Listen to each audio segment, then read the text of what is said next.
Hello, my name is Nina Soto, and I'm a student in the TESOL Master Program here at Adelphi University. I would like to start off by saying thank you for tuning into my video, and I hope you enjoy what I have to say. So first off, I would like to say that I focused on 3 artists to speak about in my handout, and I focused on the history of these 3 artists.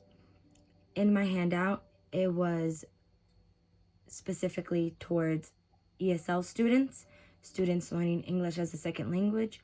So these students will be exposed to the culture of these crafts and where they came from. What is craft? I had some starter questions for my students here on this handout. What is craft? How can we describe crafts? What is the history of crafts? And how can we create crafts? The 3 artists that I focused on were Christina Devlin and Cheryl Hunter.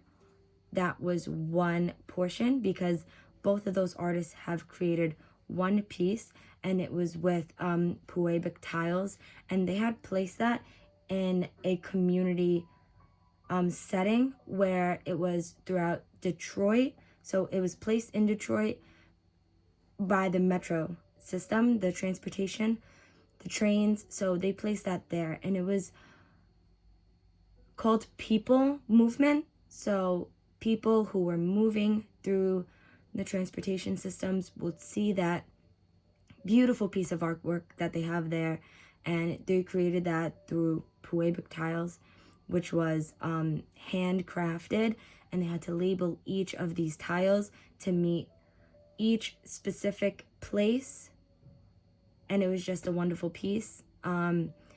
I have some of them on the handout if you would like to go and see that. Also, I focused on Gerardo Monterrubio, and he is a Hispanic artist. He created work which was inspired by his grandparents. This also connects to the culture aspect of why he created his work and who he was as a person. You know, when people go and create work for their ancestors or for their people, their heritage, it means a lot. And it will also resonate with the students, so then they can be pushed to create art or crafts of their culture and create something that people of their culture can create or people of their culture will understand. I also focused on Matthew Metz. He creates pottery, and Matthew Metz, in his video on Craft in America, he spoke about how each little piece of his work is a part of himself, his own little cultural work. And sometimes people don't have such a heritage background that they know about, so they create their own. And I would like for my ESL students to know this as well, that they can create their own culture or their own heritage through their work. Like Matthew Metz, he created pottery, and it was a piece of himself. So that's important. On my handout, I had the students, they're supposed to label under each of the pictures that I put each piece of craft that these artists had created, and they are going to write under it who the corresponding creator is. And I thought that would just, resonate them, create them another thing to kind of connect the creator to their work. Under that, I said, what art would you like to create? And under that, I kind of wanted them to consider what work you would like to create for maybe your community or your culture and what it means to you.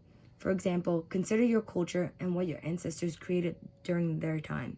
So learning about the history of craft can kind of bring them to relate it to their own culture and their ancestors and what they created. Their ancestors maybe being an aunt or uncle in their past life, or anybody from their culture or heritage. And then I also have this piece where they they have the artist, and then they have describe how the piece looks to your best ability, the color, shape, scale, and the meaning of the piece. So, for example, Matthew Metz had created different pieces of pottery to create something of himself. And that meant a lot to him. So the pieces were kind of this large, and the students will have to maybe scale it like, oh, it's as large as a lamp, or it's as big as a soup bowl. And the students will describe it, what's on there, what do they see. And I wanted this to flow into my lesson that I would like to create. And I don't exactly know what I want my students to create in their lesson, but I would like for them to create something that resonates with their culture. And this comes back to my background in ESL and TESOL, and having content-based work that you can kind of shape to what they know, or their first language, or their heritage. Again, thank you for listening. Have a great night, everybody.